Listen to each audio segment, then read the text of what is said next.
Hi, I'm Robert Pandia with NewTo2, and on this episode, we're going to check out women's motorcycles. Why the air quotes? There's no such thing as a woman's motorcycle. Now, there are motorcycles that fit smaller riders. There are motorcycles that are better for beginning riders. We definitely want women to be comfortable when they ride their bikes, so that's the key to finding the right bike. So what do you say, ladies? Let's take a look at some motorcycles that may be the perfect fit for you. Of all the motorcycle types out there, some of the most popular for shorter riders are cruisers. They naturally have a low seat height because their seats are set up behind the engine. That lets your feet get down on the ground a lot easier. And when your feet can get down on the ground, that gives you a lot more confidence when you're riding your motorcycle. One of the most popular ones in the Harley Big Twin series is the Softail Deluxe. This beautiful motorcycle has all the chrome, has all the style, the classic style of a Harley-Davidson motorcycle, but with that low seat height, it's very comfortable for riders of all skill levels. The Honda Rebel 250 is a great first motorcycle for any rider. It's a fantastic bike. Why? Because it's low, it's light, and it's inexpensive. This is also one of the most popular motorcycles for the Motorcycle Safety Foundation's training class. So when you come into the training class and you learn how to ride a bike, and it happens to be a Rebel 250, well, guess what? You're going to be comfortable picking up a Rebel 250 to ride as a personal motorcycle. The 250cc engine is super reliable, incredibly fuel efficient, and it's a stylish little motorcycle. Rebel 250s have been around for a long time. You'll be able to pick those up on the used market, but this brand new bike, as you can see, is only $33.99. That is a great price on a classic starter motorcycle for men and women. Ladies interested in getting the most out of the machine might consider a dual-purpose motorcycle. A dual-purpose motorcycle means you can ride it on the street and you can ride it in off-road conditions as well. They're also great city bikes because their long travel suspension makes bouncing over those potholes and the bumps a lot smoother of a ride.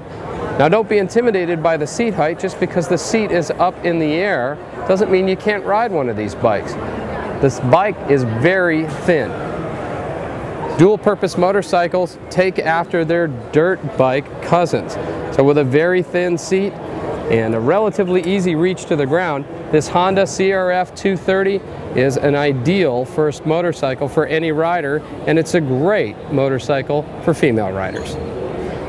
Women interested in getting into the play bike world might consider a bike like the Kawasaki KLX 140. It's got a 140cc air-cooled engine. It's a very simple and reliable bike, but it's also incredibly lightweight. It has a much lower seat height than a traditional tall competition-based dirt bike.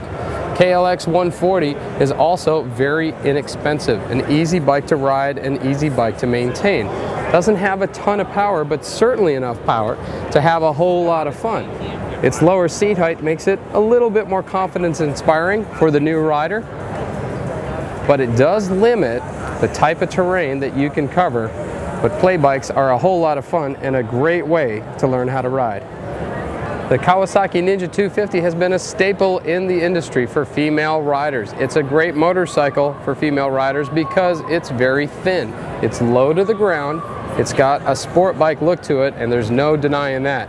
That 250cc engine, though, is not hugely powerful compared to a super bike, and that makes it an incredibly friendly motorcycle to ride for your first sport bike.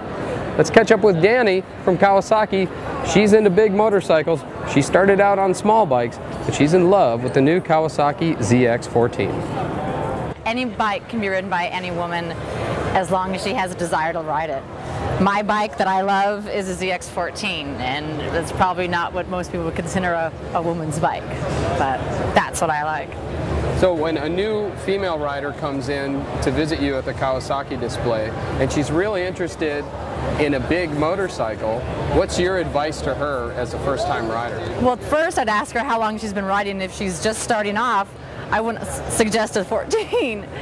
You want to start with something that you're comfortable with, something that you can really get to feel the bike. If you start on something too big, you're gonna get afraid and you're gonna tend to want to not ride as much. You really have to start where you're comfortable. So I would suggest starting off on a 250. They're cool and they ride great, so why not? Now, modifications can be made for female riders who are shorter in stature. You don't have that problem, but what have you seen done to motorcycles to make them fit a shorter rider? There's a lot of things that you can do. You can lower the seat, get a smaller seat. I know a lot of girls that get bigger boots, which is a great thing to do as well. And the smaller bikes usually have a little bit lower seat height, so you can always start low and then bring yourself back up. Ladies with a sense of adventure in their life might consider a motorcycle like the BMW G650 GS. It's a single-cylinder bike. That means the engine only has one piston. It keeps it nice and narrow, nice and easy to ride. Also, unintimidating power, great for any beginning rider. The taller suspension means those who are a little bit shorter may need to opt for the optional low seat kit. There's also aftermarket options for lowering the suspension and making it more comfortable for a shorter rider. A great number of accessories available in the BMW line means you can add in luggage and you can add in other features that make the motorcycle a lot more fun to ride. There are all kinds of resources out there for female riders. Let's touch base with the ladies from the International Women in Motorcycling Conference. Okay, and if you were to give one piece of advice to a potential rider coming from the female ranks, what would that piece of advice be?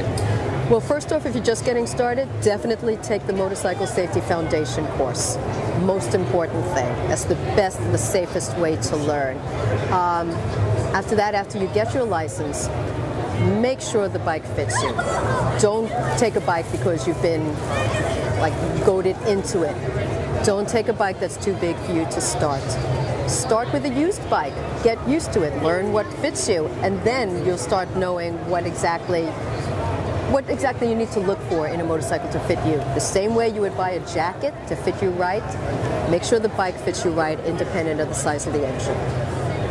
Sisters of Skoda is part of the Women's Motorcycle Foundation, and all that we are is a network organization. We just send out information to women motorcyclists everywhere. So we do tell people how to make these boots. You make them yourselves. So if the bike's a little big, we don't want you to be scared of it. We want you to be able to ride that bike. So the way you can get information for that, Women's Motorcycle Foundation, you can email us, womensmotorcyclistfoundation.org, and you can get information on all different ways that women have to acclimate to the motorcycles.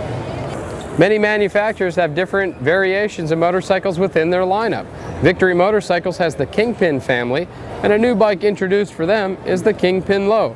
The standard Kingpin seen here has got a lot of style, a lot of chrome. The Kingpin Low version has all the style, all that chrome, but a lower seat height. It's more scalloped in the middle. The floorboards and the handlebars are pulled back, making it more comfortable for a shorter rider. Make sure you check out every one of the different variations of bikes in the manufacturer's lineups. You might be surprised at a big bike fitting you perfectly. We've said it time and time again, you have to have good gear to get into motorcycling. There is women-specific motorcycle gear out there. There's a lot of fashion stuff that looks really cool, but you want to make sure that you get motorcycle gear that features armor and is designed specifically for the female rider. A popular option for male and female riders new to the world of power sports is the modern scooter. The modern scooter has a fully automatic transmission and it has hand controls. That means nothing to worry about with your feet. They're very easy to ride, they're fuel efficient, and of course they're incredibly fashionable. Definitely want to look at a few different options on the scooters because engine displacement will ultimately dictate how fast the scooter can go and where you can use it. A lot of folks love riding motorcycles for long distances. One of the new options out there is the Harley Tri-Glide. We're talking about 3 wheels. This Harley Trike is a factory-made 3-wheeler, very comfortable to ride for a very long time, and of course you never have to put your feet down when you stop. It's got a lot of luggage capacity. For new riders who are intimidated by the thought of holding up a motorcycle altogether, you don't have to worry about that on a motorcycle like the Harley Tri-Glide. All that style and all that stability courtesy of 3 wheels. Well, as you can see, there's no such thing as a ladies' motorcycle. Motorcycles are open to both sexes in all different displacement categories. The key thing is to become comfortable with riding, to find a motorcycle that fits, to modify that motorcycle or to modify your gear to make sure that you're comfortable on the bike no matter what. That's the most important thing out there. I'm Robert with NewTo2, and we'll see you down the road.